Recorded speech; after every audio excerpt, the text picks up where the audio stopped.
নমস্কার বন্ধুরা, আমার চ্যানেলে আপনাদের অনেক স্বাগত। আজকের যে ভিডিওটা আপনাদের সাথে শেয়ার করব সেটা হলো মা মঙ্গলচণ্ডীর ব্রত মাহাত্ম্য। আপনারা যদি ধার্মিক হয়ে থাকেন তাহলে অবশ্যই এই ব্রত কথা শুনে জয় মা মঙ্গলচণ্ডী বলে একটা কমেন্ট করবেন।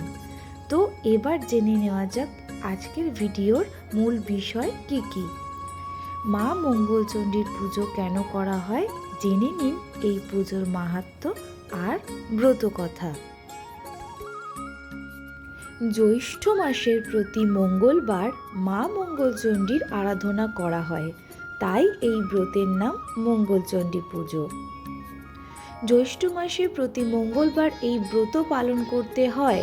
পুরোহিত দ্বারা পুজো করে ব্রত কথা শ্রবণ করে এই ব্রত উদযাপিত করা হয়। বাংলার ঘরে ঘরে অনেকেই এই পুজো করা হয়ে থাকে। এই বছর জ্যৈষ্ঠ মাসে 4টি মঙ্গলবার পড়েছে। 7ই জ্যৈষ্ঠ ইংরাজি 21শে মে, 14ই জ্যৈষ্ঠ ইংরাজি 28শে মে, 21শে জ্যৈষ্ঠ ইংরাজি 4ই জুন, 28শে জ্যৈষ্ঠ ইংরাজি 11ই জুন। এই ব্রতে 17টি গোটা সুপারি, ধান, দূর্বা, ফুল, ফল, বেলপাতা, পাকা আম, কাঁঠাল ইত্যাদি লাগে। মঙ্গলচণ্ডী পুজোয় কাঁঠাল পাতায় দূর্বা ঘাস, ধান, জব, মুগকলাই রেখে খিলি বানিয়ে মা চণ্ডীকে প্রথমে নিবেদন করা হয়। পরে কলার মধ্যে সেই ধান জব পুড়ে গিলে খেতে হয়। এই দিন আমলা বাটা এবং হলুদ দিয়ে স্নান করানো হয় প্রথমে মাকে, তারপর 5 ফল দান করতে হয়। ব্রত করার পরে অবশ্যই একবার হলেও শুনুন এই ব্রত মাহাত্ম্য কথা। উজানি নগরে এক সওদাগরের বাড়িতে এক বুড়ি ব্রাহ্মণী প্রখর রোদে দুপুরবেলা ভিক্ষা চাইতে এসেছিল। সওদাগরের স্ত্রী তাকে ভিক্ষা দেয় চাল এবং টাকা, কিন্তু তার কোনো পুত্র নেই শুনে বুড়ি তার থেকে ভিক্ষা নেয় না। ভিক্ষা না নিয়ে চলে যাওয়ায় সংসারের অকল্যাণ হবে বলে সওদাগরের বউ কান্নায় ফেটে পড়লে তখন সওদাগর খোঁজ করে সেই বুড়ির কাছে। বুড়ি তার হাতে একটা ফুল দিয়ে বলেছিল যে তার বউ যদি ফুল ধোয়া জল খায় তাহলে সে পুত্রের জননী হবে। সত্যিই তাই হয়েছিল এবং সেই ছেলের নাম রাখা হলো জয়দেব।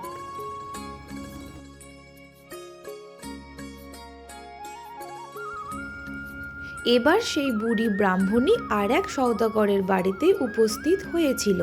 পুত্র থাকলেও কন্যা সন্তান নেই, তাই তিনি সেখানেও ভিক্ষে নিলেন না। ব্রাহ্মণী সেই সওদাগরের বউকে বললেন একটি ফুল দিয়ে সেই ফুল ধোয়া জল খেতে। সেই ফুল ধোয়া জল খাওয়ায় তার একটি কন্যা সন্তান হলো এবং তার নাম রাখা হলো জয়াবতী।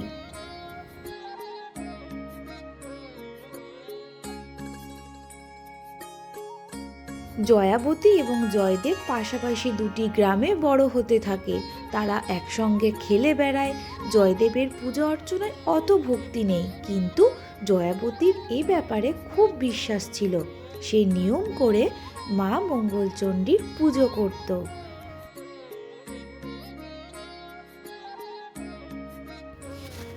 এরপরে জয়দেবের সঙ্গে জয়াবতীর বিয়ে হয়। জয়াবতীকে ব্রত পালন করতে দেখে জয়দেব জিজ্ঞেস করে যে সে কি ব্রত পালন করছে। জয়াবতী জানায় যে এই ব্রত পালন করলে নির্ধন ধন পায়, মরা মানুষ বেঁচে ওঠে, হারালে ফিরে পায়। এ হলো মা মঙ্গলচণ্ডীর ব্রত। জয়দেব শ্বশুর বাড়ি নিয়ে যাওয়ার সময় জয়াবতী সমস্ত গয়না ডাকাতের ভয়ে একটা পুটুলি করে নদীর জলে ফেলে দিয়েছিল। জয়াবতীর বিশ্বাসকে পরীক্ষা করার জন্যই সে এটা করেছিল। এরপর শ্বশুর বাড়িতে বৌভাতের দিন অতিথি আপ্যায়নের সময় নদীতে জাল ফেলে মাছ ধরা হয়। এত বিশাল সেই মাছ যে কেউ সেই মাছ কাটতে পারছিল না। তখন ডাক পড়ে জয়াবতীর। সে মা মঙ্গলচণ্ডীকে স্মরণ করে বঁটি দিয়ে সেই মাছ কেটে ফেলে অনায়াসে। সেই মাছের পেট থেকে সেই গয়নার পুঁটুলি পাওয়া গেছিল, যা জয়দেব জলে ফেলে দিয়েছিল। সেদিন থেকে জয়দেব দেবীর মাহাত্ম্য বুঝতে পেরেছিল। এইভাবেই দিকে দিকে ছড়িয়ে পড়েছিল মা মঙ্গলচণ্ডীর ব্রতের মাহাত্ম্য।